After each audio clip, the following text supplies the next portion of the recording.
నమస్తే, welcome to Vishwam TV. Telangana రాష్ట్రం ఏర్పడ్డ తర్వాత ఏర్పాటు చేసుకున్న ప్రధాన వేదికల్లో ధరణి భూ పోర్టల్ కూడా ఒకటి. గతంలో ఉమ్మడి రాష్ట్రంలో భూముల సమస్యలు చాలా ఉన్నాయని చెప్పేసి, దీంట్లో అవకతవకలు జరిగాయని చెప్పేసి ధరణి ద్వారా ప్రజలకు, రైతులకు, ఎవరికైతే భూ సమస్యలు ఉన్నాయో వారందరికీ కూడా ఇది ఒక సమస్య పరిష్కారంగా ఉంటుందని చెప్పేసి ధరణి పోర్టల్ ఏర్పాటు చేయడం జరిగింది. దాని తదనంతరం వచ్చినటువంటి ప్రభుత్వం ధరణిలో తప్పులు ఉన్నాయని, ఇంకా కూడా పరిష్కారం కావాల్సినవి చాలా ఉన్నాయని చెప్పేసి భూభారతి అనేటువంటి పోర్టల్ని తీసుకురావడం జరిగింది. సో అటు ధరణిలో కావచ్చు, ఇటు భూభారతిలో కావచ్చు, సమస్యలు ఎక్కడ వేసిన గొంగడిలాగా అక్కడే ఉన్నాయని చెప్పేసి ఇవాళ పెద్ద ఎత్తున సోమాజిగూడ ప్రెస్ క్లబ్లో తెలంగాణ సోషల్ మీడియా ఫోరం ఆధ్వర్యంలో సమావేశం ఏర్పాటు చేయడం జరిగింది. మాట్లాడదాం నా ముందు తెలంగాణ సోషల్ మీడియా ఫోరం రాష్ట్ర అధ్యక్షులు కరుణాకర్ దేశాయ్ గారు ఉన్నారు. అన్న నమస్తే. నమస్తే. మీరు చెప్తున్నట్టు సమస్యలు పరిష్కరించిందనేటువంటి ట్యాగ్ లైన్ పెట్టుకున్నారు.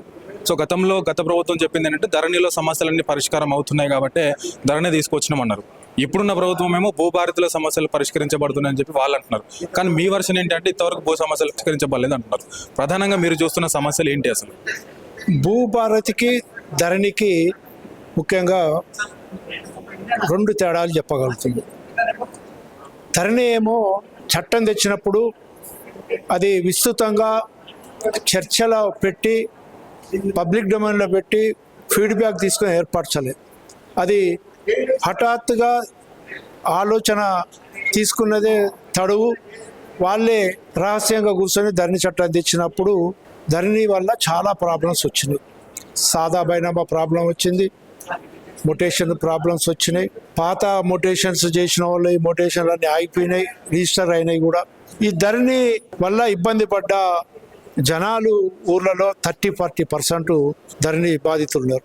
ఈ విషయము మేము సోషల్ మీడియా ఫోరం ఏదైతే భూభారతి రూపకర్త సునీల్ లీవ్స్ గ్రామాలలో న్యాయ శిబిరాలు పెట్టినప్పుడు అక్కడ మేము ఫీడ్బ్యాక్ తీసుకొని ఇది ప్రజల్లో విస్తృతంగా మరి చర్చ జరిగేలాగా చేసి, కాంగ్రెస్ ప్రభుత్వానికి కూడా ఈ ధరణి సమస్యలకు ఏందని భూమి సునీల్ గారితో ఫీడ్బ్యాక్ తీసుకొని అసలు ధరణి అనేది అసలు శుద్ధ తప్పు సాఫ్ట్వేర్, తప్పు చట్టం అనే ఉద్దేశంతో వాళ్ళ ఎన్నికల్లో కూడా ధరణిని మేము గెలిస్తే బంగాళాఖాతంలో కలుపుతామని చెప్పారు.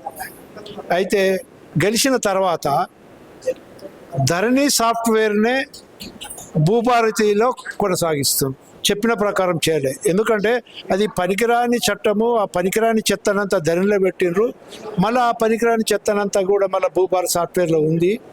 ఎక్కడి సమస్యలు ఎక్కడనే ఉన్నది. ఈ ధరణి సాఫ్ట్వేర్కు కొత్త బ్లాక్ చైన్ టెక్నాలజీ వాడి పారదర్శకంగా రూపొందించి చేస్తే బాగుంటుంది. మీకు తెలుసు, నిన్నగాక మొన్న రిజిస్ట్రేషన్లో కూడా ఆ ధరణి సాఫ్ట్వేర్ వాళ్ళ ఒక లొసుగుల వల్లనే అది జరిగింది. ఇప్పటికైనా ఈ ప్రభుత్వము ఈ సాఫ్ట్వేర్ కాకుండా కొత్త సాఫ్ట్వేర్ రూపకల్పన చేసి ఈ ధరణిలో ఉన్న చెత్తంతా కడిగి ఈ భూభారతి కొత్త సాఫ్ట్వేర్లో దాని ద్వారా కొనసాగిస్తే సమస్యలు పోతాయి. కానీ ఇక్కడ ఇంకొక విషయం సార్, ధరణి పోర్టల్ ఏర్పాటైన దగ్గర నుంచి కూడా సమస్యలు అక్కడ కూడా ఉత్పన్నమైనవి. అప్పుడు కాలం గడిపారు, 10 సంవత్సరాలు రెండు సార్లు ప్రభుత్వం కాలం గడిపింది. అప్పటి నుండి కూడా పోరాటాలు జరుగుతున్నాయి. ఇప్పుడు ప్రభుత్వం ఏర్పాటు కూడా 2 సంవత్సరాలు కావస్తుంది. ఈ 2 సంవత్సరాల నుంచి కూడా ఇబ్బందులు పడుతున్నారు ప్రజలందరూ కూడా. ముఖ్యంగా రైతులు అయితే ఇబ్బందులు పడుతున్నారు, నానా గోసలు పడుతున్నారు. సో దీనికి పరిష్కారం ఇంకెప్పుడు దొరుకుతుంది? దాదాపు 10-12 సంవత్సరాలు కావస్తుంది తెలంగాణ ఏర్పడి, ఇప్పటికి కూడా భూ సమస్య పరిష్కారం కావడం లేదు. దీనికి అంతిమ పరిష్కారం ఏంటి అంటే ఏం చెప్తారు?